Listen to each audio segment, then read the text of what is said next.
Hello online family, I hope आप लोग खैरियत से होंगे। हम पहुंच चुके हैं मलिक ज़मान नसीब की रिहाइशगाह पर। ज़मान भाई ने हमें रिसीव किया और उसके बाद हम सीधा बैठ गए हैं उनके गैरेज में। और गैरेज में आउटडोर अरेंजमेंट हुआ है, कुर्सियां लगी हुई हैं, मौसम बेहतरीन है। लाहौर का खूबसूरत मौसम हो और इतने अच्छे अरेंजमेंट्स हों तो वैसे ही बहुत मज़ा आता है।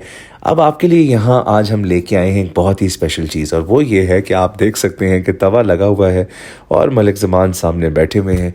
और ये क्या एक्टिविटी चल रही है, तो आपको बताएं कि यहाँ पर बनाया जा रहा है कीमा चांपे। और इस मेयार की कीमा चांप है कि यकीन माने आप शीफे को भूल जाएंगे। मैं आपको इसकी कुकिंग भी दिखा रहा हूँ, इसकी बनने वाला जो सारा प्रोसेस है वो भी दिखा रहा हूँ। मसाला जात की तफसील मैं नहीं बताऊंगा, ये सारे सीक्रेट ही रहने देंगे। ये हमारा शेफ़ स्पेशल है, तो स्पेशली जो शेफ़ होता है उनकी स्पेशलिटी जो है उसको हम एक्सपोज नहीं कर सकते, उनकी सीक्रेट रेसिपी उन्हीं की रहनी चाहिए। और यहाँ पर आप देख सकते हैं कि किस तरीके से जो है तवे पे टकाटक करके कीमा बनाया जा रहा है। सबसे पहले कीमे में आप देख सकते हैं एक चीज़ जो नोट करने वाली है वो ये है कि कोई भी कुकिंग ऑयल का इस्तेमाल नहीं किया गया। यखनी बनी हुई थी, उस यखनी को ही ऐड किया गया। उसके अलावा अदरक लहसुन उनका जो पानी था वो ऐड किया गया, और ये कीमा जो है उसी में पक रहा है। बीच में शामिल किया गया है मक्खन, और ये मक्खन में बनता हुआ कीमा जो इस तरह धुआं उठ रहा है, इसकी शक्ल ही इतनी टेम्पटिंग लग रही, तो आप सोच सकते हैं कितना मज़ेदार होगा। उसके बाद इसमें दही भी ऐड की गई और इसी तरीके से इसको भूना गया। इसमें चांपें ऐड की गई और कुछ ही देर में, तकरीबन कोई 25-30 मिनट में, आधे घंटे में ये चीज़ रेडी हो चुकी हुई थी। और जब रेडी हुई तो हमने किया उसका टेस्टर, और मैं कहता हूँ क्या ही बात है, इतना मज़ेदार। ओए होए होए होए, वाकई शीफे के भी बहुत अच्छे हैं, लेकिन मलिक ज़मान का बनाया हुआ कीमा चांप आपको बहुत मज़ा करेगा।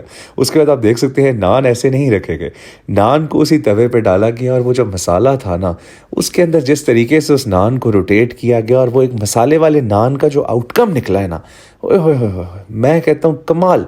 मुझसे तो खैर वेट ही नहीं हुआ, मैंने तो उसी वक्त कहा कि एक प्लेट में डाल दें। मैंने फ़ौरन उसका जो है ना वो टेस्टर शुरू कर दिया। साथ मेरे बॉयज़ बैठे थे, बॉयज़ को भी बहुत अच्छा लगा। ओवरऑल अगर मैं बताऊं तो हम ऑलरेडी बड़ी एक्साइटेड हो चुके हुए थे और खाने को लुक फॉरवर्ड कर रहे थे। इतनी देर में खाना जो है वो शिफ्ट हो चुका है बोल्स में और लग चुका है टेबल पर। ज़मान भाई को हमने कहा आप हेड चेयर पर बैठें और सदारत करें, क्योंकि आप होस्ट हैं, तो इसीलिए जो है हमें गाइड भी करें। तो उन्होंने हमें बताया कि ये मटन कोरमा भी लाजमी ट्राई करना है और ये कीमा चाम भी ट्राई करनी है, और दोनों चीज़ें बड़ी जालिम थी। वैसे तो साथ फ़िश भी थी और फ़िश भी बहुत मज़ेदार थी, लेकिन मैं कहता हूँ जो आज की कहते हैं ना कि एक विनिंग आइटम थी वो कीमा और चांपे थी। उसके बाद हम सारे गए बाहर। आप सबको समझ लगी गई होगी कि खाने के बाद अगर सारे लड़के बाहर चले जाएं तो क्या वजह हो सकती है, तो उसी वजह के लिए सारे बाहर गए थे और उसके बाद वापस अंदर आ गए। और फिर हमने खाई मीठी ठूठियाँ, और ये जो ठूठियाँ थी फिरनी थी, ये बहुत मज़ेदार थी। उसके बाद राउंड लगा ग्रीन टी का, और फिर ग्रीन टी पीने के बाद हम आए बाहर, हमने ली उनसे इजाज़त। ओवरऑल एक्सपीरियंस वाज अमेजिंग, हमने खाना बहुत एंजॉय किया और बहुत मज़ा आया।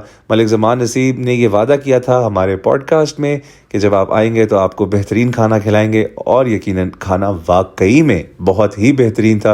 एंड फिर कंपनी अच्छी थी तो इस वजह से और भी ज़्यादा मज़ा आया। इंशाल्लाह अगले व्लॉग में फिर मुलाकात होगी, तब तक के लिए आपका और हम सबका अल्लाह हामी व नासिर हो। अल्लाह निगहबान, खुदा हाफिज़।